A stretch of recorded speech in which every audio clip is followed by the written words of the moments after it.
Himachal news 24/7। Himachal Pradesh में राष्ट्रपति शासन लागू करने के राज्यसभा सदस्य हर्ष महाजन के बयान पर पंचायती राज एवं ग्रामीण विकास मंत्री अनिरुद्ध सिंह ने पलटवार किया है और हर्ष महाजन पर विधायकों को खरीदकर राज्यसभा सदस्य बनने के आरोप लगाए हैं। साथ ही हर्ष महाजन के समय में कोऑपरेटिव बैंक में हुए घोटाले की प्राथमिकता पर जांच करने की भी बात कही है। पंचायती राज मंत्री अनिरुद्ध सिंह ने मीडिया से बात करते हुए कहा कि हर्ष महाजन राष्ट्रपति शासन लगाने की बात कर रहे हैं, लेकिन उनके बोलने से राष्ट्रपति शासन लागू नहीं होता है। उन्होंने कहा कि जो विधायकों के निलंबन का मामला है वो विधानसभा अध्यक्ष के विचाराधीन है। विधानसभा अध्यक्ष नियमों के तहत ही कार्रवाई कर रहे हैं। जो श्री हर्ष महाजन जी बोल रहे हैं और जो राज्यसभा वो मेंबर जो है विधायकों को खरीद के बने हैं और वो ये बोल रहे हैं कि यहाँ पे राष्ट्रपति शासन लागू किया जाएगा। हाँ, मैं समझता हूँ कि ये सब संविधान की बात है।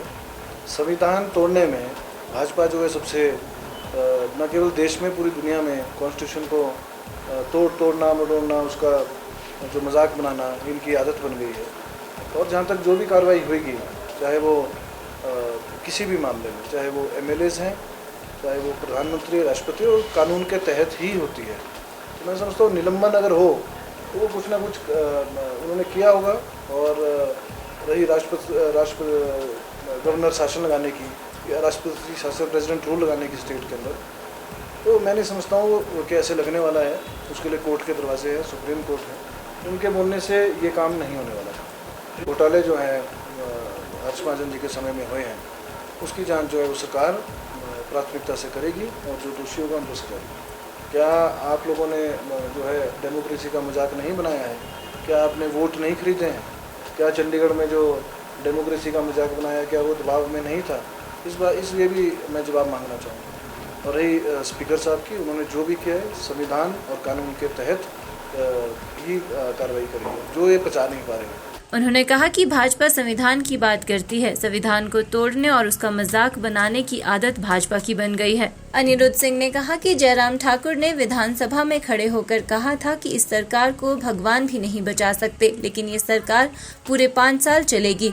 जयराम आज कांग्रेस सरकार पर सवाल उठा रहे हैं, वो अपने कार्यकाल को भूल गए हैं। उन्होंने कहा कि जयराम ठाकुर केवल ट्रांसफर और अपने फैसला बदलने वाले मुख्यमंत्री साबित हुए हैं। इसके अलावा उन्होंने कोई काम नहीं किया, जबकि कांग्रेस सरकार के 16 महीने के कार्यकाल में विकास कार्य किए गए हैं। उन्होंने कहा कि बीते साल बरसात में आई आपदा को लेकर कांग्रेस सरकार ने प्रभावितों की मदद की, लेकिन केंद्र सरकार द्वारा प्रदेश की आर्थिक सहायता नहीं की गई।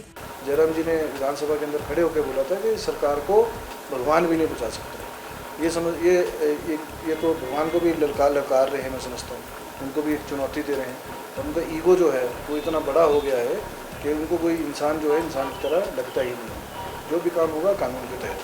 तो ये इनका आरोप लगाना जो है अपने समय को भूल गए हैं जयराम ठाकुर जी कि अपने समय में उन्होंने क्या किया है।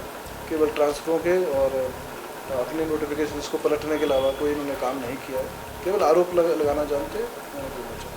जयराम ठाकुर द्वारा प्रदेश में कानून व्यवस्था को लेकर उठाए गए सवालों पर अनिरुद्ध सिंह ने कहा कि जयराम ठाकुर विपक्ष की भूमिका पचा नहीं पा रहे, क्योंकि वे खुद 5 साल सत्ता के नशे में चूर थे और अभी तक वो नशा नहीं उतरा है। उन्होंने कहा कि जो भी कानून व्यवस्था के साथ खिलवाड़ करेगा उसे बख्शा नहीं जाएगा, चाहे वो मंत्री के बच्चे हो या फिर विधायक के। जो भी गलत काम करेगा उन पर कानूनी कार्रवाई की जाएगी।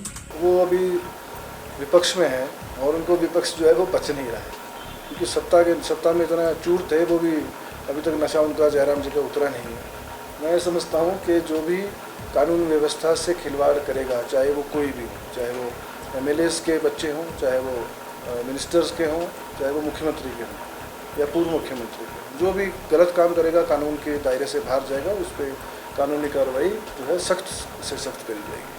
अनिरुद्ध सिंह ने कहा कि कैथली घाट से ढली 4 लेन का काम चला हुआ है, जिसमें कई अनियमितताएं बरती जा रही है। उन्होंने कहा कि अभी 2nd स्टेज की परमिशन नहीं आई है। फॉरेस्ट की डीआर कटी है, लेकिन 37 लाख जमा नहीं करवाए। मलबा वैज्ञानिक तरीके से डंप नहीं किया जा रहा। अनिरुद्ध सिंह ने कहा कि अभी 2 दिन पहले हुई आधे घंटे की बारिश में 3 बड़े डंगे गिर गए। कंपनी द्वारा जो मलबा डंप किया गया था वो लोगों के खेतों और घरों में जा रहा है और आने वाले दिनों में ये बड़ा त्रासदी का रूप ले सकती है। उन्होंने कहा कि यदि इस साल बारिश ज्यादा होती है तो ये मलबा तबाही मचा सकता है। इसको लेकर पीडब्ल्यूडी के अधिकारियों के अलावा उपायुक्त से बात की गई है और जो भी अधिकारी अनियमितताओं में शामिल होंगे उन पर निश्चित रूप से कार्रवाई की जाएगी। हाईवे अथॉरिटी जो एक काम कर रही है, क्योंकि मैं समझता हूँ गावर एंड कंपनी जिसको कीर्ति घाट ढली जिसको बोलते हैं, कीर्ति घाट से ढली जो रोड बन रहा है उसमें गावर एंड कंपनी को एक सकराला से लेकर ढली तक का काम दिया हुआ है। उनकी अनियमितताएं जो है वो बहुत ज़्यादा बढ़ गई हैं। बिना परमिशन के वो काम कर रहे हैं। उनको अभी तक सेकंड स्टेज की परमिशन नहीं आई है। उन्होंने फॉरेस्ट के जो डीआर्स कटी हैं वो भी सैपलिंग्स के 37 लाख रुपए वो भी अभी तक उन्होंने जमा नहीं कराए हैं। मैं समझता हूँ और प्रोटेक्शन मेजर्स जो लेने चाहिए, चाहे वो डंपिंग साइट में क्रेट वॉल है वो उनकी ड्राइंग्स के हिसाब से नहीं है। सारी डंपिंग जो है वो फॉरेस्ट में करी जा रही है। पिछले 4-5 दिन पहले जो आधे घंटे की बारिश आई थी उन्होंने 3 जो है बड़े डंगे लगाए थे। हम 1 साल से बोल रहे हैं, ये मामला जो है कुछ अधिकारियों को भी पता है, सरकार के पीडब्ल्यूडी के विभाग के लोगों को भी पता है। एसपी से भी मेरी बात हुई है, डीसी से भी मेरी बात हुई है इस मामले में और उनके खिलाफ जो है कानूनी कार्रवाई जो है गावर एंड कंपनी के खिलाफ कानूनी कार्रवाई जो अमल में लाई जाएगी।